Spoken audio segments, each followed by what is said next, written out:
in Africa. And it is endemic in the West African area. And when enslaved people were brought into Central America, South America, and North America, it was brought in also. They were carriers in their bloodstream of the virus. And the virus, of course, and we'll talk about that in just a little bit, but you can be a carrier and not realize you have you have yellow fever. This is what we know. We're in flu season right now and all kinds of things that are going on.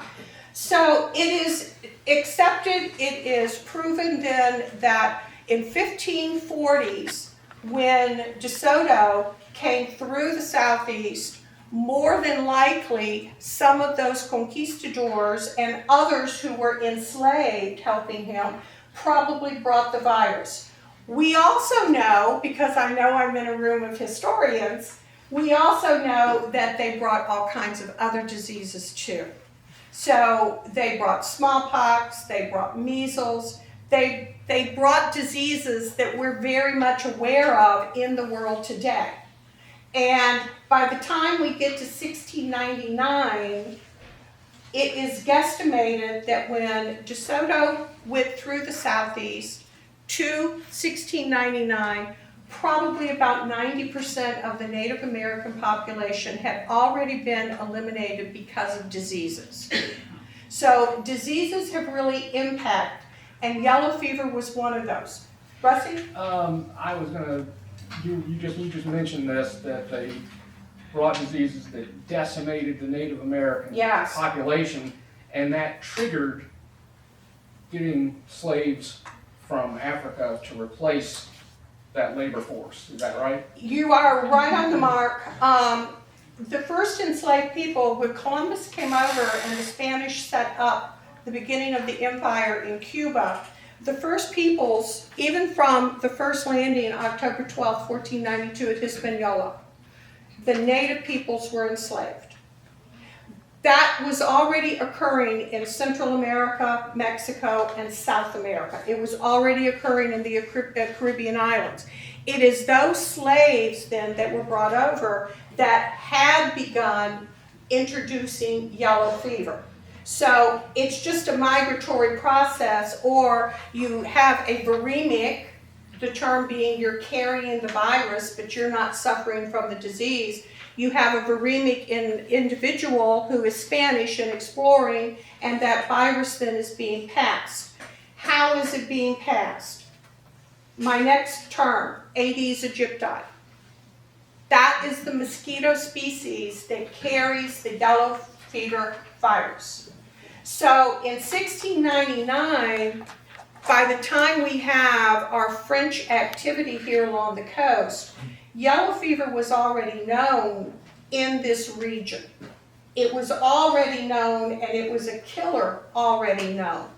And there's many Spanish priests, particularly, who carried a journal and wrote about the disease. So if I may, let me just talk a little bit about the disease so we can understand why that skull is there looking out over the yellow terror. When the mosquito bites you, and we all know about mosquitoes, we know it's females. And when a female mosquito bites you, she is biting you to take a blood meal so that she can manufacture in her body and lay eggs. Without that blood, she can't lay eggs. That's the protein trigger that has her lay eggs. It's very much like which came first, the chicken and the egg. So as Spanish are coming over, before the French are coming over, and on board the ships, if mosquitoes hitched a ride in clothing, and Aedes aegypti likes to live closely with humans. She also likes to lay her eggs in still water, and the dirtier, the better. So what does that mean for the ships? On board the Spanish ships, you would have had viremic individuals. You would have had some mosquitoes. The mosquitoes would have been the people, more than likely the men, on board the ship. She would have laid her eggs in the water calabashes. She would have gone down to the hold of the ship where there's all that nasty water and things. She would have laid her eggs, and the life cycle of her 2-week lifespan would have just been continuing. So oftentimes you would read about what they called floating charnel houses. By the time some of those ships made it to the New World, as this was called, you would have had cases of yellow fever on board the ship, and you would have had deaths. Well, what does death mean? When you're first bit by the mosquito and she puts her little, we'll call her little needle, into you to take that blood meal, she also is injecting you with the virus. So she gets your blood, she injects you with the virus. You have no idea. And maybe a day or two later, you've got a little headache, back is hurting a little bit, you just don't feel right. By about the 3rd day, you are in terrible misery with the backache. They talk about the long bones, the leg bones, the arm bones. It feels like they're just cracking. Well, that virus is working its way through your entire system, and what the virus does is go into your blood, your red blood cells, and it begins replicating, makes more virus. And as it makes more virus, the red blood cells burst. So by about the 3rd and 4th day, you're noticing that there's bruising appearance on you, there is more pain involved, and oftentimes they talk about the fact that blood is just oozing from every orifice. And that is a bad case. As that bad case develops, actually, and I'm sorry, gross, but you are literally hemorrhaging inside, and the stomach that is, does the gastric juices to do the food, it is working on the blood that is oozing in there, and one of the last symptoms before death is what they call black vomit. And it's literally you throwing up your semi-digested blood. So this explains the skull. It is a horrific way to die. Doctors had no idea what to do with the high fever. You spike high fevers, you have just absolute malaise, you can't move. And again, we do have a vaccine today. So this is a terrible disease if you get that acute. You're going to die either from heart failure or liver failure, thus yellow fever because you get jaundiced, oftentimes renal failure. So the system starts shutting down with all the virus and everything that's going on. If you don't have a bad case, an acute case, you're going to feel like you've just gone through a very, very bad bout of flu. And you're going to live. Now, that can make you immune. That can make you immune. So your body creates its own antibodies to fight the virus. And if you lived along the Mississippi Gulf Coast for a long time, and you were intimately living with mosquitoes, as they all did, those mosquitoes, your body might very well have already made its own antibodies, and when the virus came along for yellow fever, perhaps your own body had its defenses and you didn't contract it. Now, we're going to talk about that in a minute. But this idea of then viremic individuals introducing it, this is how they were able to do it. They did have yellow fever, but they just simply had a very mild case of yellow fever. And that's how yellow fever is going to march across Mississippi. That is exactly how it will march across Mississippi. Because at that point, no one knew how you contract yellow fever. No one knew what to do with it. All they knew is that almost on an annual basis, and I put down the date 1706, Havana, Cuba. That's where D'Iberville dies of yellow fever. So even D'Iberville himself, when he's down trying to negotiate with the Spanish and make trade agreements for the new settlements here along the coast, he is going to contract yellow fever, and he himself will die of yellow fever. So this idea of yellow fever being present, once it's introduced into North America, it will be present. And we still know, of course, the virus exists. probably about 10 or 15 years ago, and Jeff might know this. They did some surveys in New Orleans cemeteries, and in the urns that hold the flowers, they found Aedes aegypti mosquitoes. So, the potential is just sort of always there. It's always there. So, let's look then. Mississippi continues. I'm just going right down the line. Mississippi continues through the American Revolution. Yellow fever is almost an annual occurrence. Every warm weather season, people began thinking, oh my gosh, what is going to happen this year? Because they didn't understand that as the mosquitoes come out, so comes out the disease. So if you're a viremic individual and it's warm weather and mosquitoes bite you and she flits around and bites other people, there goes yellow fever being spread.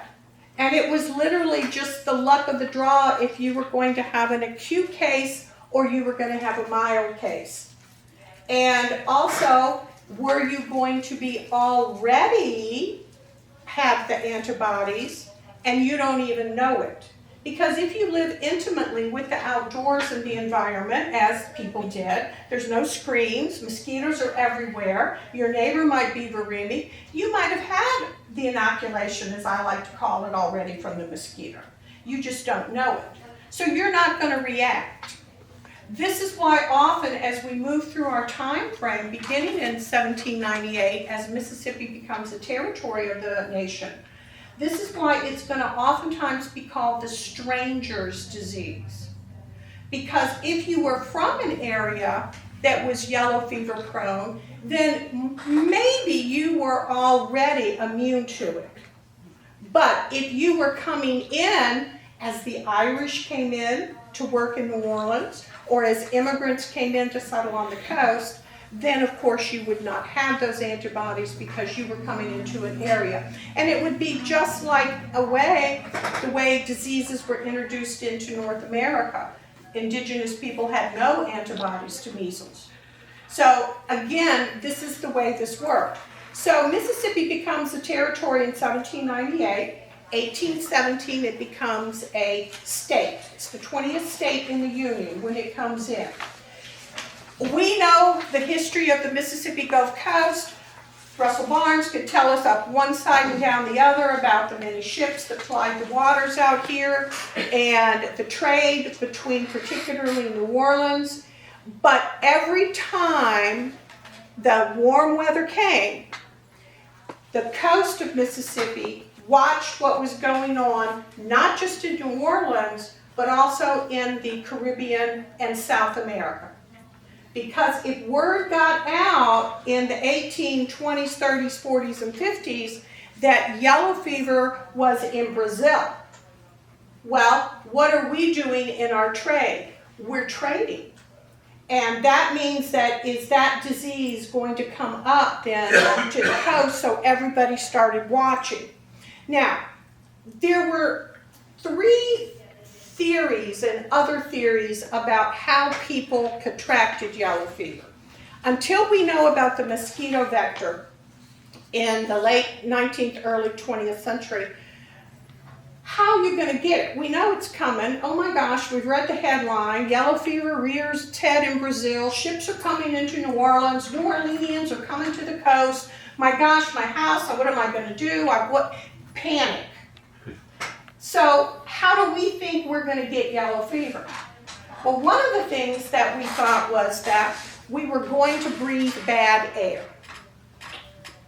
If you had one of the wharf's docks out here and a good catch of oysters is sitting out there and the sun gets a little too hot and they start doing all kinds of stuff that we can smell, all of that could give you yellow fever. Bad air. If you went down to a swampy area, and we all right now can think it's a real earthy, musty smell that when you're in that dark mud, that gumbo mud, you're going to get yellow fever because you breathed it. It was believed in Vicksburg, Mississippi, they had used logs to make sidewalks. Well, they were rotting. All that rotten material, you're going to get yellow fever. This idea of how you contracted yellow fever, and heaven forbid, there's even something called a moral theory of how you got it. You gambled and drank too much. You're going to get yellow fever. So you had to lead a really good, clean life with this disease. So you're grasping at straws until it's proven how you get the disease. You're living in fear every year. Every year, warm weather comes, or is there going to be an epidemic? How much is yellow fever going to be? But miraculously, we knew as people living in Mississippi, come November, December, somehow, when it gets cold, the yellow fever disappears. And they called that Dr. Jack Frost. They have no idea that the frost is killing the mosquitoes, but they know the cold weather. And you will read newspaper, maybe you saw it, Mr. Weeks, newspaper after newspaper after newspaper. When's the frost coming? When is the frost coming? Because they know it's going to kill something, the bad air, the something. So in the 1850s, the trade that results from the Cotton Kingdom and other, by this time, all along the coast, you've had the tourist towns of Pass Christian, Bay St. Louis, New Orleanians coming out of the city in the summer trying to get away from the heat and yellow fever. You've got Mississippi and the South in general in a heyday. Cotton is king in the 1850s. Well, 1853 rolls around. And 1853, the next term there, the necropolis of the South, 1853 is one of the high water marks of an epidemic. And we usually associate this with Louisiana. And that is another thing that when I became interested in yellow fever and I started looking it up, there was all kinds of things about Louisiana. There was things about Memphis, but there was nothing about Mississippi. So I kind of found a little way in to tell the story because as New Orleans suffered, so did the coast suffer. So in 1853, the death rate was so high in New Orleans, thousands upon thousands upon thousands of people died. Because who had come to New Orleans by the 1850s? You had all kinds of immigrants, particularly the Irish, coming in. Think of the Irish Channel in New Orleans, and I'm sure Ed and Jane can tell us about New Orleans. But you have immigrants coming in who are working in the city, the stranger's disease. And they dropped like flies. And I wanted to show you the one picture. I put a couple of pictures in here for you.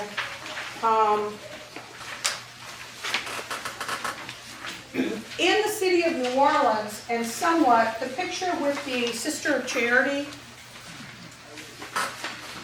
New Orleans particularly, some of the large churches over there, because I was very lucky to go through Tulane and then go to many of the churches, many of the Catholic churches that had Sisters of Charity or Sisters of Mercy associated with them.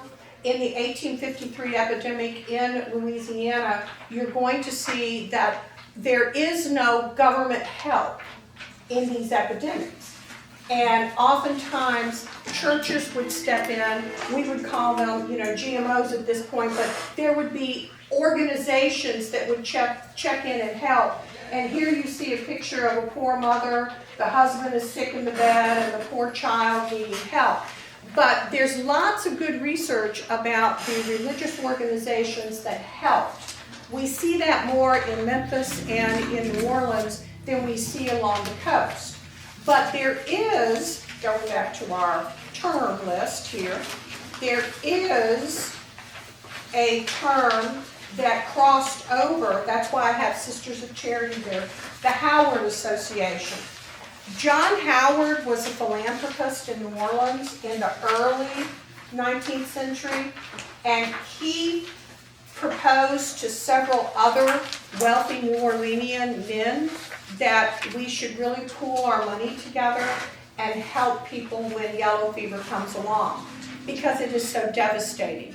I like to think that they were very philanthropic. I know John Howard was, but perhaps the labor pool needed to make sure to last through the epidemic. Well, that's another way of looking at it. But the Howard Association was very active along the Mississippi Gulf Coast and very active in 1853 in Vicksburg and very active throughout the state. And there were Howard associations everywhere. They were not associated with any state board because Mississippi doesn't have a state board of health. That state board of health doesn't come on down with 1877. So everybody was on their own. Ocean Springs had its own board of health, Biloxi had its own board of health, and you had to have cooperation between the boards, and how much cooperation do you think they had? None. Because people are fleeing to come here to get away from, and you've got to fill the hotels up, and if you put one board of health, city board of health against another, perhaps that revenue wouldn't be coming in.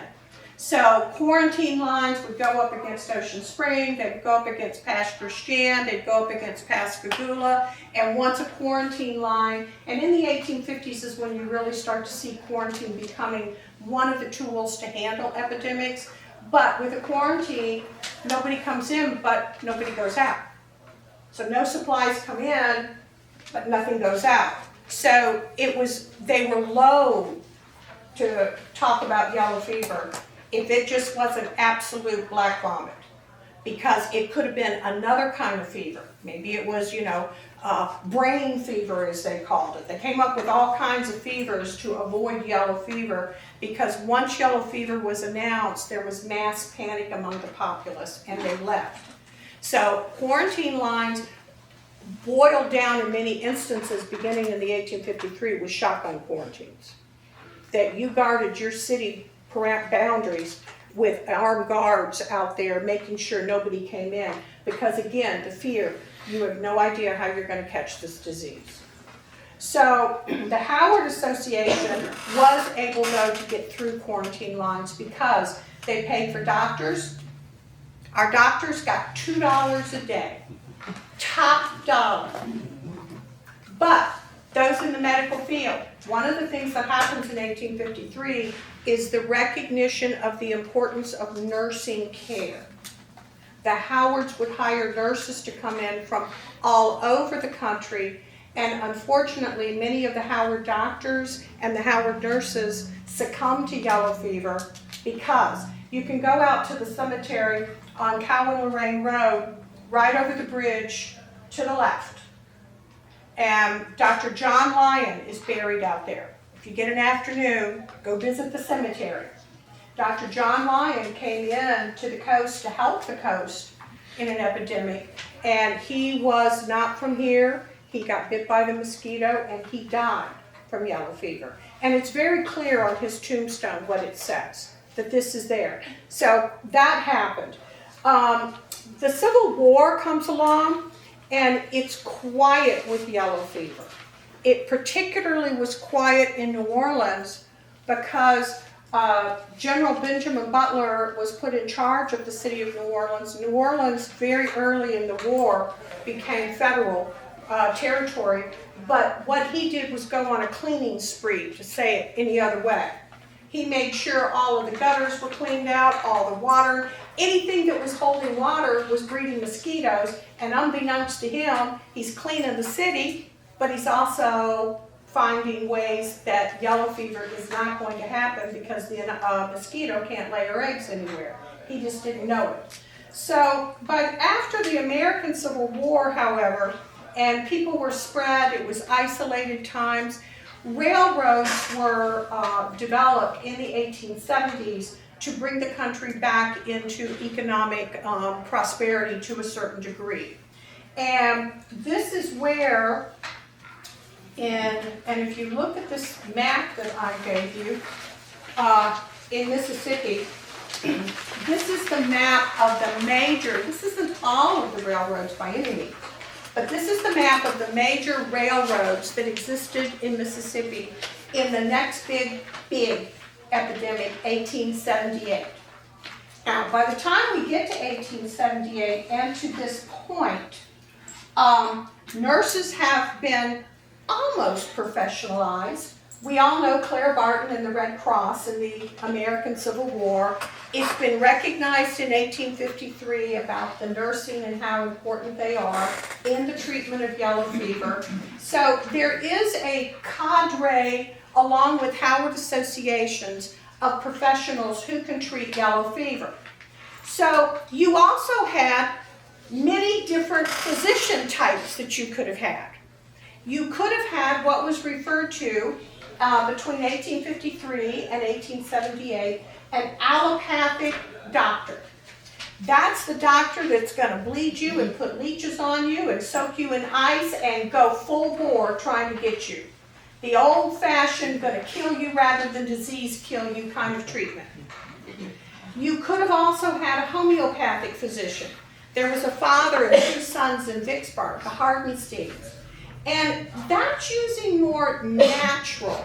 We do homeopathic medicine today. Teas, massages, herbal cures, things like this.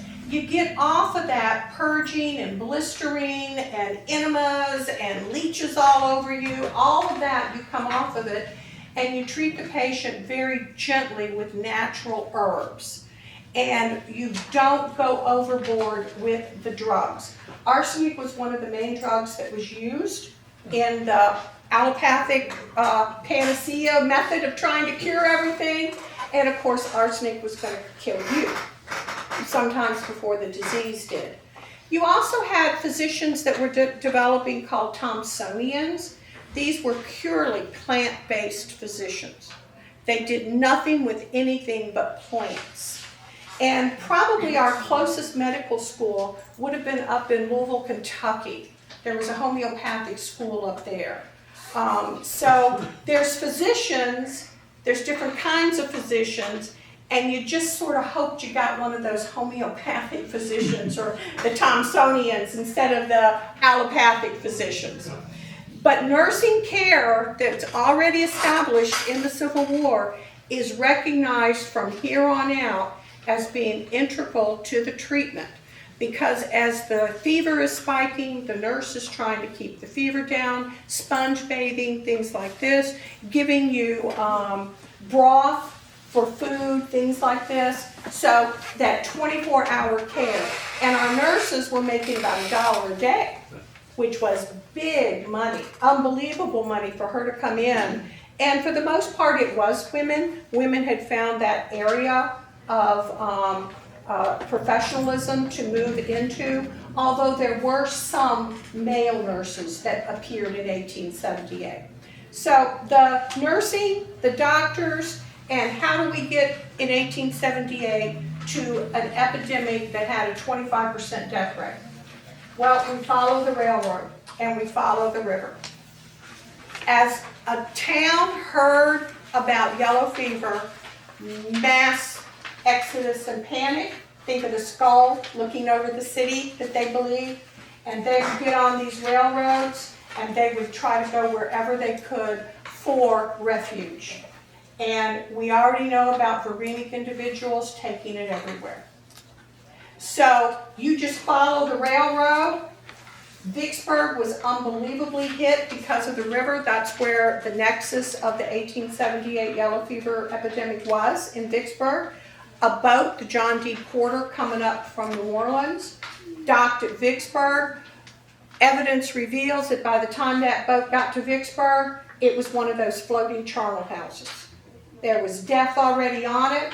The doctors are saying, no, it's not yellow fever, it's not yellow fever. But poor men are dead everywhere on that boat. And they were also dying from New Orleans coming up. Some of the crew in New Orleans couldn't even get on the boat to get up. So Vicksburg, Jackson was hard hit, come straight across the state. Has anybody been to Lake, Mississippi? Little cute town, Lake. If you go to Lake, they still have the pest house. Yeah, the pest house would have been in cities, and what does that mean? that's where you would have taken victims of the disease. This quarantine notion of not just quarantining the city, but quarantine the people in the city. And they called them the pest houses. And that's then where the nurses would have gone to work. Lake also has a cemetery. I promise y'all, I'm not in every cemetery around the but Lake has a cemetery that's well worth the drive. Beautiful, beautiful obelisks for families, and everybody in the family sadly perished in 1878 with the yellow fever. And there's just a couple of stones in Mississippi that actually say died of yellow fever. But you can rest assured, if you see someone from around July until about November in 1878, they more than likely died of the 1878 yellow fever epidemic. It didn't know any bounds on socioeconomics. It knew no bounds on age. It knew very few bounds on race. Now let me talk about that for just 1 minute as we're finishing up here.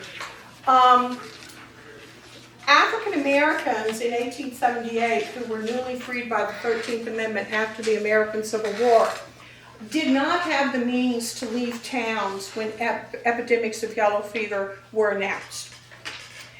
But it was believed that African Americans were more immune to yellow fever than were the white people of the town. More than likely, this is because of the fact they had lived in yellow fever areas, particularly more in swamplands and areas around the city that would have had standing water and opportunities for yellow fever. So burial squads were put together. Nursing squads were put together. We saw in towns that heretofore would never, but we saw African American nurses coming in to care for the victims of yellow fever across Mississippi because so many people had died. So there's a lot of research about the epidemic on so many different levels because it really does kind of equal the playing field. Everybody is susceptible to the disease who has remained behind. I don't know if you are aware, I bet most of you are, Jefferson Davis's son dies of yellow fever in Memphis. I just fixing to mention. Yeah, he dies of yellow fever. He was one of those, he was stayed behind with his brother-in-law and his sister. They're out on the farm because it was believed to get away, and around the Memphis area, and there's lots of studies about the Memphis epidemic, but it was believed that you were safe in the country somewhere, which isn't true, we know that.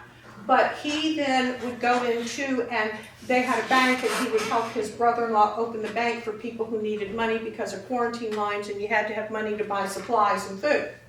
Well, he contracted yellow fever and died. So this is across the board.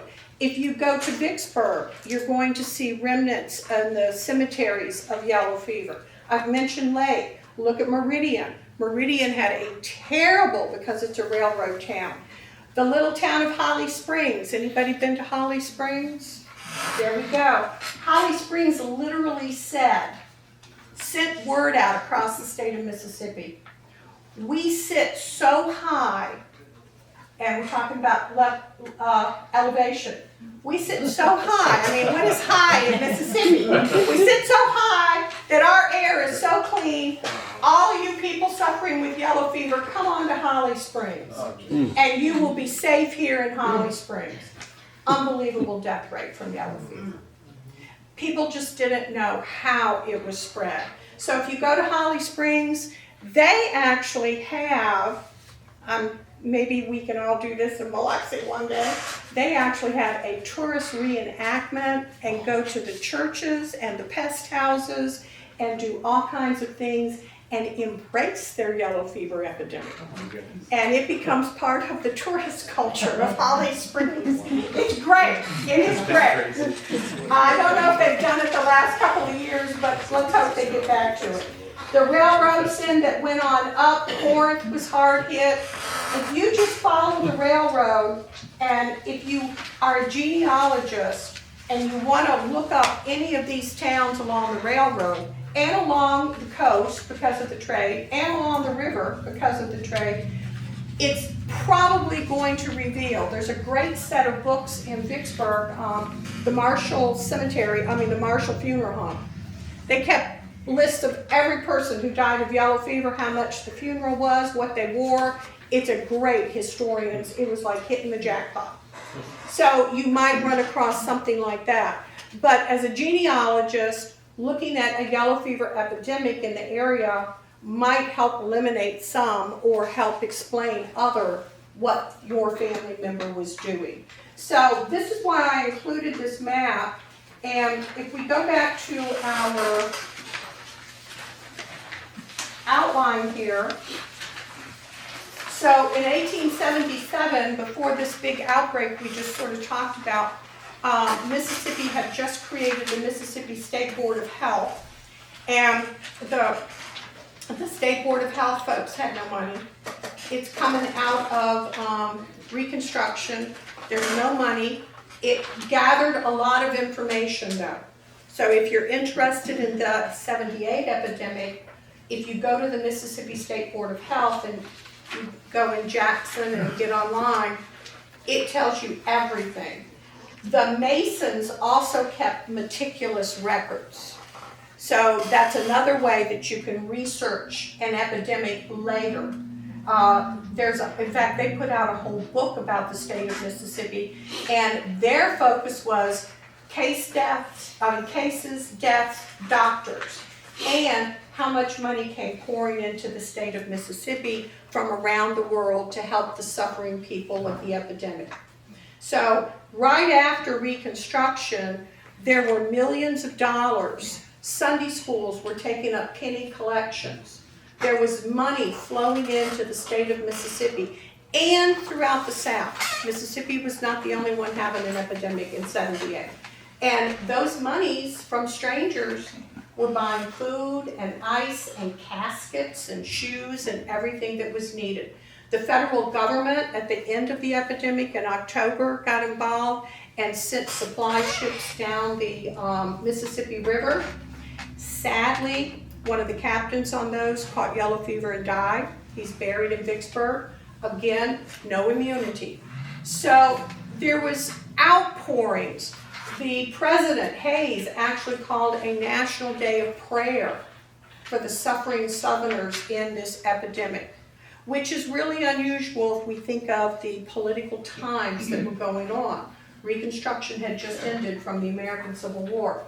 So 1878 was a huge year, 25% death rate in Mississippi. Thousands of people died. There was probably very few cities that did not have deaths reported except one, Natchez. Natchez put up so many shotgun quarantines. There was no ship coming into that city, there was no person going in, and nobody went out. And Natchez in 1878 recorded no deaths or cases of yellow fever. And there were instances, ladies and gentlemen, of people being shot and killed, trying to come through under cover of darkness and come in and walk through and get into it.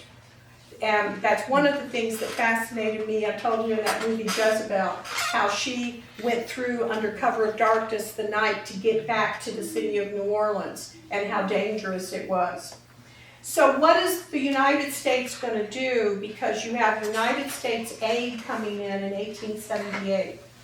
By 1898, the United States is working on the Marine Board of Health, a national look at health, how to combat some of these diseases, particularly yellow fever. 1898, the Spanish-American War has come along. Many soldiers died in the Spanish-American War because they're soldiers coming in from northern areas and areas that did not have yellow fever, and they're going down to Cuba. And Cuba was a hotbed of yellow fever. So, as in most wars, more men died of disease and wounds than they died in the battle. But yellow fever rears its head again and the US government and others decide that they're going to put together a group of doctors. A Cuban doctor who years before, Carlos Finley, had said, it's the mosquitoes. And they just about laughed him out of his business. How could that be, something so small? Well, other doctors come in, and Gorgas was one later from the United States, and they undergo all kinds of experiments. Where does yellow fever come from? How does it come? Well, then the war comes in the middle of that. They all had to go home. When the war was over, if you remember, it's a very short war, they all come back. And what we find then in 1898, that finally they listen to Carlos Finley. And they say, something has to be carrying this. There has to be an intermediary thing, because I'm sorry, gross of gross. You could have been vomited all over and you weren't going to catch yellow fever. And they realized that. So it's not any touching, or it's not the excrement, or it's not the vomitus from the victim. Something is in between carrying yellow fever. And another thing that had already been discovered, and Jeff Rosenberg knows a whole lot about this, Texas tick fever. They realized with ticks that ticks could carry a disease. So if ticks can carry a disease from animal to animal, why couldn't mosquitoes too? And they began the explorations and the experiments. And by 1905, after the Spanish-American War, it was proven that not only does Aedes aegypti carry yellow fever, but Anopheles mosquitoes carry malaria. There's just all kinds of diseases. And we all know this now. And that in 1905, that's when you started getting screens. They started putting oil slicks on water. They started cleaning up Cuba. And people went on a full court press to clean up and get yellow fever behind them. Some people I've read did not want to put screens up. It was going to cut off the fresh air. They were resistant to it. But ultimately it does, and by the time we get around to World War II, when you have US soldiers who need to go fight in yellow fever areas, you start working on a vaccine. And a vaccine was created, and I think we had hands raised. Some of you in here have had the vaccine, depending on. And even in today's world, if you're going to go where yellow fever is, it's recommended that you get the vaccine. So why do I have Folk Sanatorium down here? Mr. Berg mentioned the islands, the barrier islands. That's right. That's right there. H.K. Folks' home, Gunston Hall, which you might eat at on a Friday night with the white pillars. That he was a doctor for the he started the sanatorium for tuberculosis, but he also was out at the quarantine station on Ship Island and was in charge of the coastal area. So not only cemeteries and pest houses, but every time you drive past white pillars, you can think about Dr. Folks and yellow fever. Thank you all very much. All right. Miss Diane, what did you say the Lyons doctor that's on Lorraine? John Lyons. What's his first name? John Thank Lyons. Yeah. He's it's a real easy to read. It's one of those long flat ones. You won't miss it. It's towards the very end of the cemetery. Okay, thank you.